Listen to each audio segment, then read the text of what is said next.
जय मसीह की परिवार। मेरा नाम एबनर जेम्स है और ये मेरी वाइफ है रिया और हम लोग बेसिकली बरेली से हैं।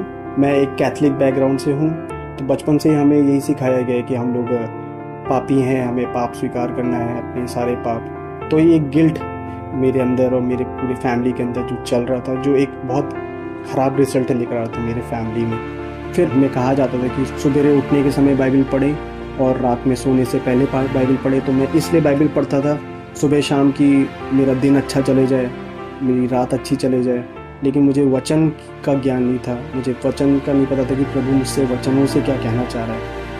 लेकिन जब मेरे को मेरा फ्रेंड, जो मेरा कॉलेज फ्रेंड है सुमित रे, उसने मेरे को चर्च के बारे में बताया, FOLJ चर्च है, तो मैं 2015 में FOLJ चर्च में आया। जब मैं स्टार्टिंग FOLJ चर्च में आया तो मेरी स्टार्टिंग इस तरह से हुई कि मेरे पाप सारे माफ़ हो चुके।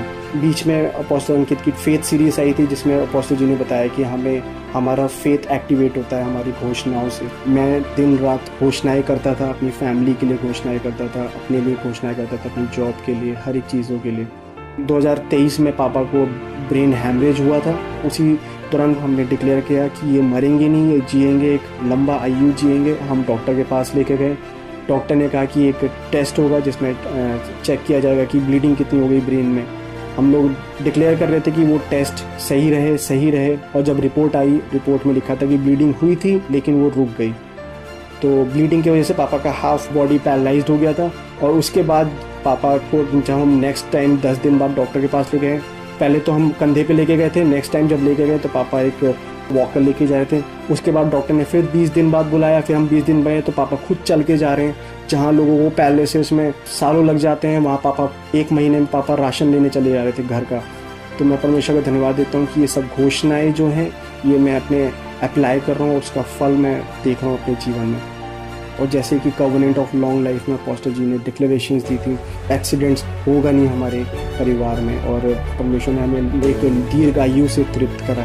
प्रभु यीशु मसीह के नाम में पिता मैं प्रार्थना करता हूँ कि वो दीर्घ आयु जिएंगे।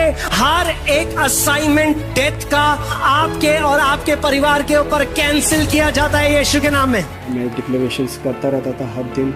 21 दिसंबर की सुबह मैं यहाँ से जा रहा था अपने घर के रास्ते में और मेरी गाड़ी टकराई डिवाइडर से और 2 बार फ्लिप करके उल्टी गिरी। और जब ये एक्सीडेंट हुआ तो लोग आए मेरे पास दौड़ के और मैंने देखा कि कुछ हुआ तो नहीं, भैया देख लो, साइड दरवाजे सारे टूट गए थे, ऊपर की छत इतनी पिचक गई थी, कुछ भी हो सकता था कि मेरा सर टूट सकता था, मेरी गर्दन, हाथ, पैर। लेकिन मैं बिल्कुल सेफ था, प्रोटेक्टेड था, एक खरोच भी नहीं आई। हम लोग हमेशा, जो अपोस्टल जी जब भी वो बोलते थे कि आई डिक्लेयर, हम लोग हमेशा हाथ उठा के खड़े रहते थे। हम लोग रिसीव करते थे कि ये वचन हमारे लिए।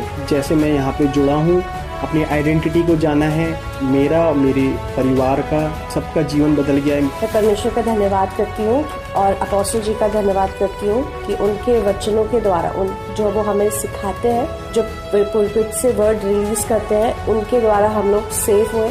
और जो मेरे हस्बैंड का जो एक्सीडेंट हुआ था इतना भयानक था, बट उसके बाद भी उनको एक खरोच भी नहीं आई और आज वो मेरे बगल में बैठे हैं, आप लोग के सामने हैं और हम सब सेफ हैं। इसके लिए मैं इस फैमिली का और अपोस्टल जी का धन्यवाद करती हूँ।